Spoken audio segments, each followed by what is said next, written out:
और इस धरती के देवताओं के श्राप का यमन सैनिकों में भय फैलाना। बस पढ़ना चाहिए। मैं जब भी कोई योजना बनाता हूं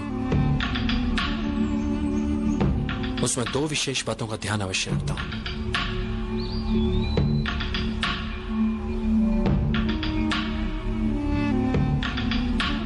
योजना का लक्ष्य अचूक हो और किसी भी उपलब्ध वस्तु या बात को घातक हथियार बनाने की क्षमता उस योजना में हो। वो लड़का चंद्रगुप्त और उसके विचार हो सकता है बहुत घातक हो, किंतु मुझे इन ग्रीक यवनों की चिंता है। लोग कहते हैं कि यवन असाधारण रूप से शक्तिशाली और बहुत बुद्धिमान होते हैं। कोई भी व्यक्ति असाधारण बुद्धिमान नहीं होता। व्यक्ति या तो बुद्धिमान होता है या मूर्ख। असाधारण क्या है इसमें? हम सभी सामान्य मानव हैं, वे भी हम जैसे ही हैं।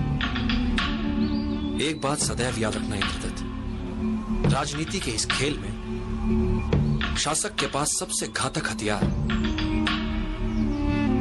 शासित की सोचने की शैली को लेकर उसकी समझ होती है। अब ये हमें मिलकर तय करना है कि शासक है कौन और रहेगा कौन।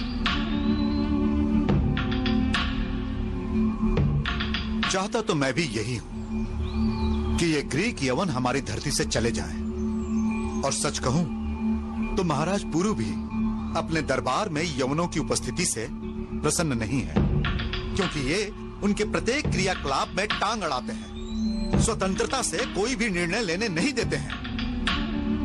ये सब बातें अंधविश्वास की मान लीजिए। यदि हमारी युक्ति नहीं चली तो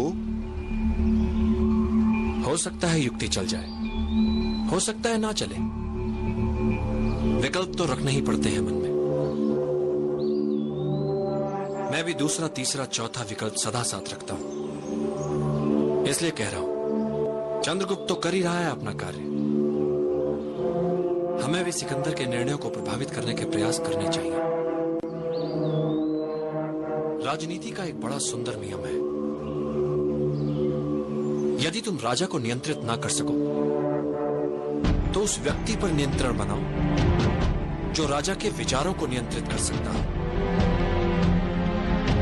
हमें भी एक ऐसे व्यक्ति की आवश्यकता है जो सिकंदर के मन मस्तिष्क को प्रभावित करे।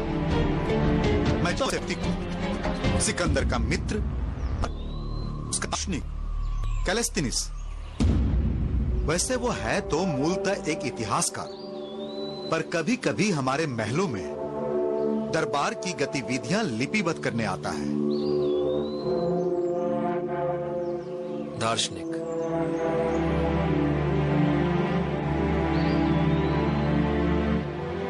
एक कार्य करो, शीघ्र ही पंचनद में एक विद्वान सभा बुलवाओ, उसे भी उसमें आमंत्रित करो। मिलना चाहता हूं मैं उससे।